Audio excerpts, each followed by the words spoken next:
Hey guys, great to be back. But what do you guys think of the season changing? It's very, very pretty outside, isn't it? That's Toronto for you. So anyway, let's get back into it. The episode last night was amazing. It was so awesome to be able to live tweet and chat with you guys throughout the episode. I was using the GMW wiki account in case you guys were wondering. Anyway, let's jump into the recap now, shall we? So this episode starts in the classroom. Corey is teaching about forgiveness. We must learn to forgive each other in order to change the past. It's an interesting concept. For whatever reason, Corey forgives Sparkle. Then we see Lucas and Zay forgiving Farkle. Corey gives the class a project. I'm sorry, the sun just became super bright right now. Anyway, so the project is that each student must write a letter to someone forgiving them. Riley decides to write her letter to Augie, forgiving him for biting off her teddy bear's head when he was 3 years old. Maya is hesitant because she doesn't know who to write to. Or so we think. Lucas tells Maya he thinks it's time for her to forgive her father. Riley agrees, of course, and Maya tells Riley to butt out. Later we see Topanga wants to help out more in the coffee shop. Katie insists that she doesn't have to because she doesn't believe that Topanga is waitress material. You know what I just realized? That Boy Meets World episode called Last Tango in Philly? How do I know that, right? I've pretty much memorized all of the episodes. Remember that Topanga worked at a Mexican restaurant with Angela? As a waitress?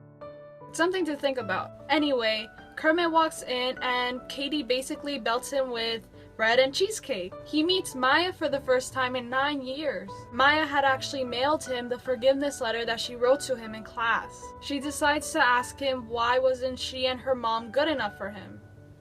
Why did he leave? Maya asks if she remembers him comforting her during a storm when she was 5 years old. Kermit answers honestly that he doesn't. Maya reveals that it never happened. Katie was the one who was there for her during the storm and comforted her when she was 5 years old. Later on in the classroom, we see what Maya had written in the letter. She had written to him asking him if the reason why he left was because of her.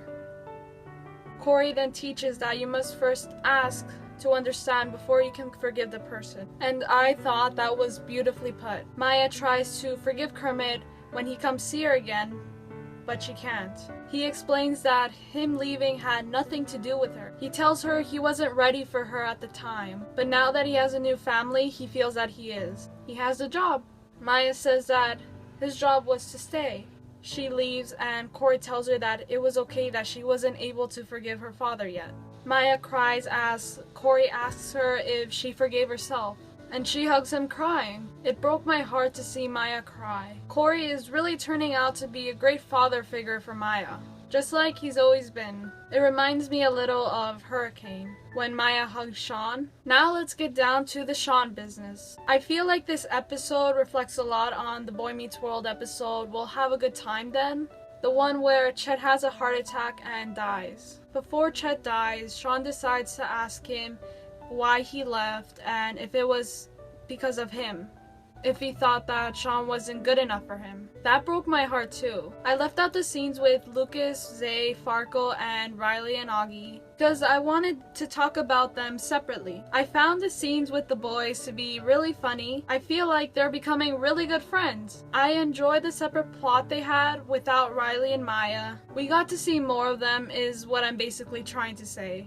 The scenes with Riley and Augie were adorable. We don't really get to see a lot of scenes with Riley and Augie. The biggest episode with Riley and Augie is Girl Meets Boy, and that premiered in season 1 a year ago. The ending scene with Corpanga was really funny as well. Gosh, I love them together. Overall, this episode showed a lot of different emotions. It hit the really serious topic perfectly well and also had some funny moments in there too. Maya not being able to forgive her father shows that this show is not a cookie cutter show at all. It's realistic. So I guess that's all I have to say for this. The Leaf looks like it's gonna be a really great episode as well. I feel like it's relatable with something that's going on in my life right now. But anyway, can't wait to review that episode next week. And that's it for this video, guys. My social media accounts are in the description below. And give this video a thumbs up if you enjoyed my review for Girl Meets the Forgiveness Project.